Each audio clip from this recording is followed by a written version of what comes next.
Dalam dunia fotografi dan video, tidak semua lensa diciptakan untuk menjadi sempurna. Sebagian dibuat mengejar angka, tajam, bersih, presisi, namun sebagian lainnya dibuat untuk memberi rasa. Dan lensa 35mm f1,2 dari Seven Artisan ini bagi saya berada di kategori yang kedua, yaitu soal rasa. Saya tidak langsung jatuh cinta pada lensa ini karena spesifikasinya yang punya aperture f1,2, melainkan dari pemakaian yang perlahan saat bekerja dan saat memotret hal-hal sederhana di sekitar rumah. Saya mulai memahami bahwa lensa ini punya cara berceritanya sendiri. Saya menggunakan lensa ini di dua dunia yang berbeda. Di satu sisi, dunia kerja, di mana hasil harus tetap rapi, konsisten, dan bisa dipertanggungjawabkan. Di lain sisi, dunia yang lebih personal, memotret tanpa target, tanpa tekanan, hanya mengikuti rasa. Menariknya, di kedua dunia ini, karakter lensa ini tetap terasa.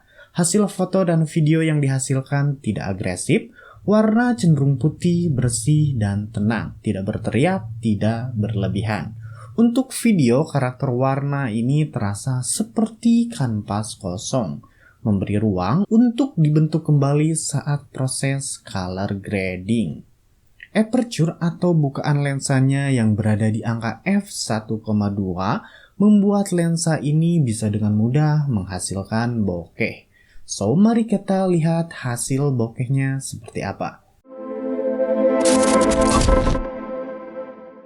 Bokeh dari lensa ini bukan yang paling bersih, namun justru disitulah daya tariknya. Bokeh terlihat bulat, transisinya halus, dan punya rasa yang organik. Untuk potret, untuk detail, untuk momen kecil, bokeh ini memberikan nuansa yang hangat dan natural.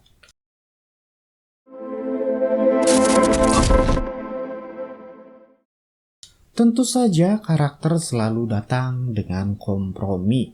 Dalam pengujian saya, barrel distortion pada lensa ini nyata adanya.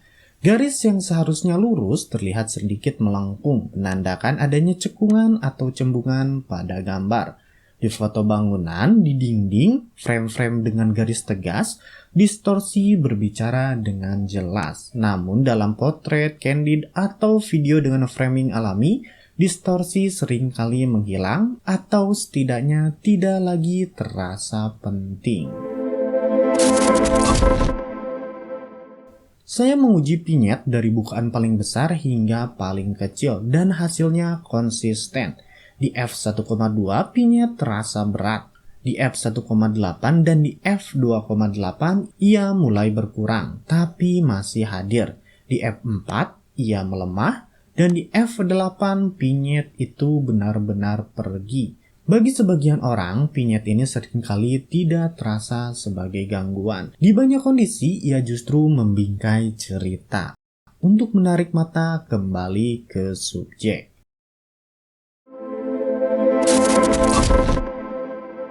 Jika ketajaman adalah tujuan utama, lensa ini mungkin bukan jawabannya. Terutama di bukaan besar, di f1,2 ketajaman masih lembut. Dan ketajaman hanya dominan di tengah. Di f1,8 dan f2,8 ada peningkatan. Di f4 masih sedikit terasa dan baru di f8 kejelasan mulai terasa menyeluruh. Di f8 lensa ini berubah tajam, rapi, dan konsisten. Di titik ini lensa ini seperti mengatakan, aku juga bisa tajam jika kamu mau bersabar. Abrasi kromatik memang ada, terutama ketika subjek ditempatkan langsung berlawanan dengan cahaya, matahari, atau lampu yang sangat terang. Di kondisi seperti ini, fringing bisa muncul dengan jelas. Bisa kamu lihat pada gambar ini. Di tepian objek, warna ungu dan hijau bisa muncul dengan sangat dominan.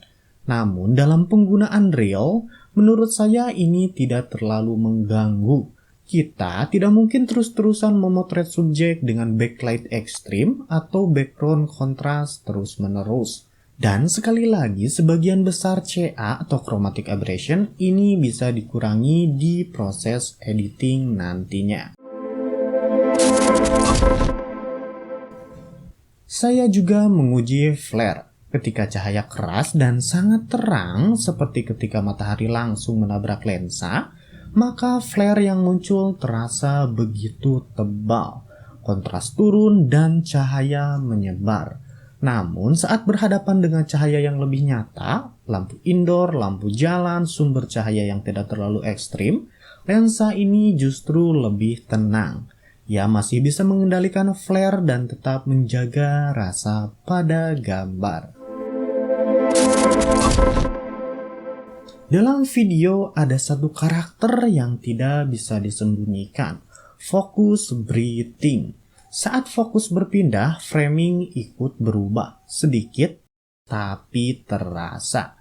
Ini mengingatkan kita bahwa ini adalah lensa murah. Tapi ketika fokus digerakkan perlahan dengan kesadaran penuh, hasilnya tetap masih bisa terasa sinematik. So, yang terakhir sebagai tips penutup di video ini adalah jangan lupa menggunakan ND filter. Bukaan f1,2 adalah anugerah, tapi sekaligus juga tantangan. Di siang hari, ND filter bukan lagi pilihan, melainkan kebutuhan. Dengan ND filter, bukaan besar bisa dikendalikan dan karakter lensa ini bisa dinikmati sepenuhnya. So, pada akhirnya lensa ini tidak mencoba untuk menjadi sempurna. Ia tidak berlomba dengan angka. Ia tidak mengejar pujian teknis. Namun, ia memberi sesuatu yang lain. Karakter, rasa, dan pengalaman. Dan bagi sebagian orang, termasuk juga bagi saya, itu jauh lebih berharga. So, itu dia review saya tentang lensa 7 Artisan 35mm f1,2. Semoga kamu bisa menikmati konten saya kali ini dan jangan lupa like jika suka, dislike jika tidak suka. Saya undur diri. Bye. So, ini saya pakai adapter ya untuk pasang ND filternya. Adapter 43mm ke 49mm karena ini ND filternya 49mm.